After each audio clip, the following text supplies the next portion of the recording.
हसदेव अभयारण्य संघर्ष समिति और राज्य सरकार की लंबे समय से तनातनी चल रही है, जहां पूर्व सरकार ने हसदेव अभयारण्य को मंजूरी दे दी थी, जिसके चलते बड़ा आंदोलन देखने को मिला। वहीं अब राजस्थान की आड़ में अदानी को कोयला देने का काम की मंजूरी हसदेव को लेकर की जा रही है, जिसे लेकर अब राज्य सरकार और स्थानीय लोगों में बहस छिड़ गई है, जिसे लेकर प्रेस वार्ता ली गई, जहां यह बताया गया कि राजस्थान की अदानी को कोयला देने के लिए छत्तीसगढ़ सरकार को इसे मंजूरी नहीं देनी चाहिए, नहीं तो पूरा छत्तीसगढ़ वीरान हो जाएगा। इंडिया और आईसीएफआरई की रिपोर्ट बननी चाहिए। वो जांच 5 साल इन्होंने नहीं कराई। सुप्रीम कोर्ट पे हमने एप्लीकेशन पहले एनजीटी में लगाया, तो एनजीटी ने कहा कि सुप्रीम कोर्ट वो लोग चले गए हैं तो आप भी वही लगाइए। सुप्रीम कोर्ट में जब हमने लगाया तो सुप्रीम कोर्ट ने 2019 में जांच कराने के निर्देश दिए। आईसीएफआरई की रिपोर्ट दी, दोनों रिपोर्ट साथ साथ आई। आईसीएफआरई वन पर एक्सपर्ट संस्था है और WII वन्य प्राणी पर। वन्य प्राणी इस इलाके में बहुतायत में है और मानव हाथी द्वंद्व है। इस कारण WII की रिपोर्ट बहुत महत्वपूर्ण है।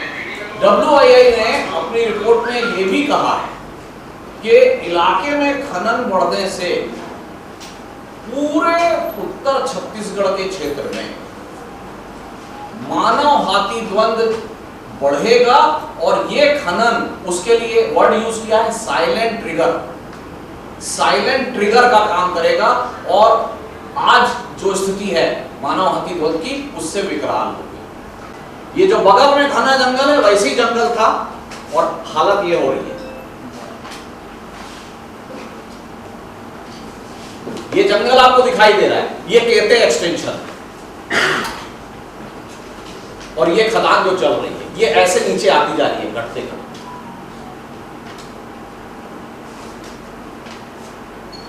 माने 20% ही इसमें जंगल मिलेगा, वो 90% जंगल। तो जब राजस्थान को दूसरे जगह ब्लॉक मिल सकता है, राजस्थान के वर्तमान कोयले की आवश्यकता यहीं से एक ही से पूरी हो रही है, फिर भी दूसरा और तीसरा खदान क्यों खोद रहे हैं? कि जो 2 अगस्त को केते एक्सटेंशन कोल ब्लॉक में जन सुनवाई प्रस्तावित है, ये जन सुनवाई 2 बार छत्तीसगढ़ सरकार रद्द कर चुकी है। सुप्रीम कोर्ट में वो हमारे राजस्थान के 4340 मेगावाट के पावर प्लांट अलग अलग यूनिट साइज के प्रेस नोट में क्लियर है, हसदेव के कोल ब्लॉक से लिंक किए गए हैं, मतलब यहाँ के कोयले से चलेंगे। सेंट्रल इलेक्ट्रिसिटी अथॉरिटी के जो नॉर्म्स हैं वो भी मैंने लगाया हुआ है, उसके हिसाब से उनकी कुल वार्षिक कोयला आवश्यकता अधिकतम 20 मिलियन टन है, 200 लाख टन वार्षिक। अकेले चालू खदान में 21 million ton 210 lakh million ton कोयला उत्पादन हो रहा है। 310 मिलियन टन कोयला वहाँ बाकी है, मतलब 15 साल तो आपको कुछ देखने की ज़रूरत नहीं है। और इस 15 साल में राजस्थान में कितना सोलर प्लांट, हजारों मेगावाट, बल्कि 75,000 मेगावाट के लगने वाले हैं, तो उनको खुद कोयले की ज़रूरत नहीं रहेगी। तो ऐसी स्थिति में जब राजस्थान के कुल जो ये मांग कर रहे हैं कि 2 और नई खदानें खोली जाएं, परसा और केते एक्सटेंशन, उसको छत्तीसगढ़ सरकार को बिल्कुल नहीं मानना चाहिए। ना ये देश हित में है, ना ये राज्य हित में है। और जिस तरीके का एग्रीमेंट राजस्थान और अडानी के बीच में है कि राजस्थान अपने ही खदान का कोयला महंगे में खरीद रहा है, तो ये राजस्थान के भी हित में नहीं है। केते एक्सटेंशन कोल ब्लॉक जहां जन सुनवाई प्रस्तावित है, 1760 हेक्टेयर में से 99% घना जंगल है, पूरा का पूरा हसदेव का कैचमेंट है, 6 लाख के लगभग पेड़ हैं। अनादर परसा में 1.5 लाख पेड़ हैं। ये सारे पेड़ आज उस इलाके को जल प्रदान कर रहे हैं। हसदेव बांगो छत्तीसगढ़ का सबसे बड़ा बांध है, उसको नष्ट करके उसके जल ग्रहण क्षेत्र को नुकसान पहुंचाकर हम कोई विकास हासिल नहीं करने वाले हैं। कोयले में रॉयल्टी भी बहुत कम है। कोयले के क्षेत्र से जो लोग उजड़े हैं उनको देखने के लिए आप उड़ीसा, कोरबा चले जाइए। WII की रिपोर्ट कहती है कि जितनी खनन हो चुका है उसके आगे खनन ना बढ़े। ICFRE भी बोलती है कि इर्रेपरेबल डैमेज होगा। तो ये सब के बावजूद हम अगर नई खदानें खोलने जा रहे हैं तो इससे किसी का फायदा नहीं है सिवाय एक व्यक्ति के, एक उद्योग समूह के।